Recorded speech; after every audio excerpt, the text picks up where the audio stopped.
পৃথিবীর অপার সৌন্দর্য দেখা থেকে বঞ্চিত, দারিদ্র্যের নির্মম কশাঘাতে জর্জরিত জীবন যেন এক জ্বলন্ত অভিশাপ। এমন দুর্বিষহ জীবন থেকে মুক্তি পেতে নাকি একবার আত্মহত্যারও চেষ্টা করেন ফেরদৌস।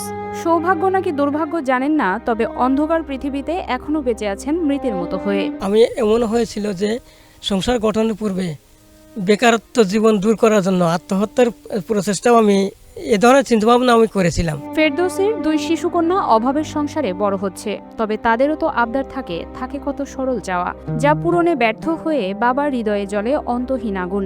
তাও মুক্তি মেলে না।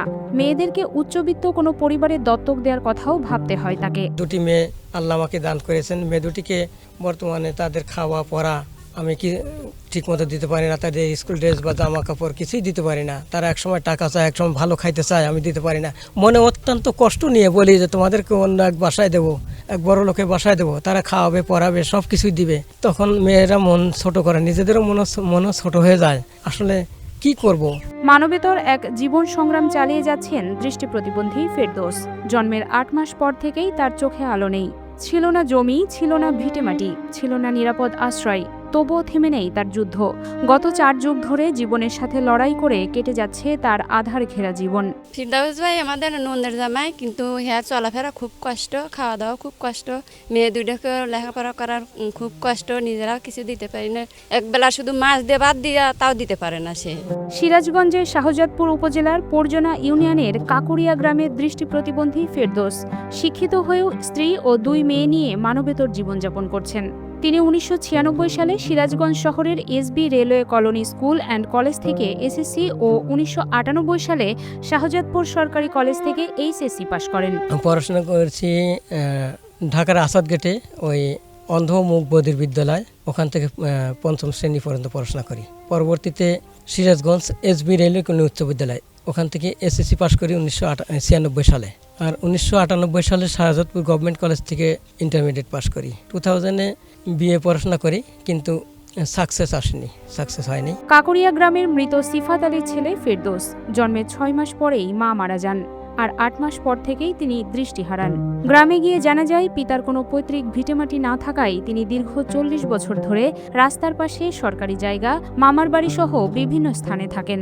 8 মাস বয়স থেকে ব্লাইন্ড হই, অন্ধ হই। আমার চোখ ওঠে। আমার 6 মাস বয়সে মা মারা যান। মা মারা যাওয়ার পরেই 8 মাস বয়সে আমি যতটুকু জানতে পারি যে আমার চোখ ওঠে। চোখ ওঠার থেকে আমার চোখটা নষ্ট হয়ে যায়। 2016 সালে বিয়ে করার পর বর্তমানে শ্বশুরবাড়িতে একটি ঘর তৈরি করে সেখানে বসবাস করছেন। তার স্ত্রী নাজমা, 2 মেয়েকে নিয়ে তার সংসার। বড় মেয়ে খাদিজা 8 বছর, ছোট মেয়ে সাদিয়া 6 বছর। অর্থের অভাবে মেয়েদেরকে ঠিকমতো খাওয়াতে পড়াতে পারেন না তারা। 16 সালে আমার সংসার হয়, বিয়ে করি। ওখান থেকেই আমার এই পর্যায়ে আসছি আর কি। আমার 16 সালে বিয়ে হয়েছে। বিয়ে হওয়ার পরে তারপর থেকে আমার সব পরিচ্ছন্ন আমার করা লাগে। করার পরে তারপরে ছেলে মেয়ে দুটো হলো, মেয়ে দুটোর নিয়ে খুব কষ্ট চলি। শ্বশুর শাশুড়ি সব জেনে শুনে বিয়ে দিয়েছিলেন, এরপর তাদেরকে কাছেই রেখেছেন। তবে নাতনিদের কষ্ট দেখে তারা মনে করেন কেউ সহযোগিতা করলে ফেরদৌসের কষ্ট কিছুটা লাঘব হতো। ফেরদৌস অন্ধ মানুষ, তা দিলাম আমরা যে না আমার বাড়ির কাছে আনলাম, যেটু কাজকর্ম করবো আমরা দেহা মুহা দেবো। আল্লাহ একটা বেটা দিলি, তা আল্লাহ দূরেই বিটু দিল। আগের পালা তো খুব সমস্যা। হন স্কুলে যায়, স্কুলে ড্রেস কাপড় চোপড় লাগে, আবার খাবারটা চায়, টাকা চায়, ব্যাগ চায়, ভালো জুতো চায়। তখন কিভাবে কি করবো? হ্যাঁ আল্লাহ ভরসা করে এবার থাকি। হ্যাঁ আল্লাহ সরকার যদি একটু সহযোগিতা করলো নি, একটু ভালোভাবে চলে ফেললো নি, একটু মেয়েদের একটু লেখাপড়া করে ফেললো নি, একটু ভালো জায়গা দেওয়া গেল নি, এই চিন্তা ভাবনা। 2 মেয়েকে নিয়েই এখন তার যাবতীয় দুশ্চিন্তা। মেয়ে দুটোর জন্য খুবই চিন্তিত হয়ে, কিন্তু খালি মেয়ে দুটির কথাই কয় যে মেয়ে দুটো যদি ভালোভাবে লেখাপড়া করাইতে পারতাম, ভালো একটা স্কুলে দিতে পারলাম, কিন্তু আমার আর্থিক অবস্থা তো খারাপ। তারপরে আমরা বলি যে আল্লাহর কাছে আপনি সাহায্য চাইলে আপনাকে যদি সাহায্য করে আপনি যেভাবে চলতে পারবেন। তাদের এই ছোট্ট সংসারে নেই কোনো বিলাসিতা, নেই আনন্দ, নেই স্বস্তি। শ্বশুরের দেয়া একটি গাভী লালন পালন করেই চলছে তার জীবন। কোনো মতে চলছে তাদের সংসার। কোনোদিন দুবেলা খাবার জোটে, আবার কোনো দিন অভুক্তও থাকতে হয়। আপনারা সাহায্য সহযোগিতা করে আমার মেয়েটিকে মানুষ করার ব্যাপারে আপনারা আগ্রহী হয়ে সহযোগিতা করবেন। আবার মেয়ে দুটো লেখাপড়া করাইতে চাই, সেটা পারি না, খুব কষ্ট হয়। টাকা পয়সার দিক দিয়ে খুবই কষ্ট। সবসময় এই টাকা দাও, এই খারতা দাও, এই মাছ দেওয়ার দাও, এই কাপড় চোপড় দাও, মানে সব খালি এসে কৈফত করে। ঠিকঠাক মতো খাওয়াতেও পারি না। দৃষ্টি প্রতিবন্ধীদের জীবন চরম প্রতিকূলতায় ভরা। ফেরদৌস সরকারি ফেরদৌস সরকারি সহায়তা হিসেবে প্রতিবন্ধী ভাতা পান, তবে সেটা মাসে মাত্র 900 টাকা। এছাড়াও স্থানীয় এমপি বর্তমান স্বাস্থ্য প্রতিমন্ত্রী ডক্টর এম এ মুহিত তাকে গত 2012 সাল থেকে এখন পর্যন্ত প্রতি মাসে সামান্য কিছু অর্থ সহায়তা করেন। তবে তা দিয়ে নিত্য প্রয়োজন মেটানো অসম্ভবই বলা যায়। এমনি তো আমি কোনো কাজ করি না, কাজ করার মধ্যে হয়তো গরু দু একটা গরু বাছুর পালি, এটাই আমার কাজ। সংসার চলে ওই গরু বাছুর পালি। তারপরে আমাদের প্রতিমন্ত্রী স্বাস্থ্য প্রতিমন্ত্রী উনি একটু সাহায্য সহযোগিতা করেন, এভাবেই।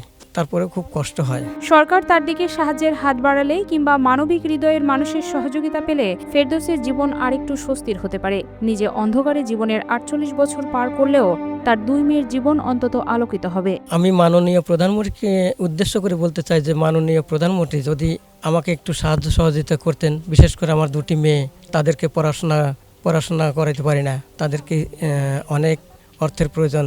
তাদের পড়াশোনার জন্য যদি আমাকে একটা সুন্দর একটা অর্থের ব্যবস্থা করতেন, কিংবা যেভাবে আমি আমার চলা যাতে সুবিধা হয়, মেয়েদের মানুষ করতে পারি, সে ব্যাপারে যদি আমাকে একটু সাহায্য সহযোগিতা করতেন, তাহলে হয়তো আমার মনে হয় মেয়ে দুটিকেও মানুষ করতে পারতাম, নিজেও একটু সুন্দরভাবে জীবনটা পরিচালনা করতে পারতাম।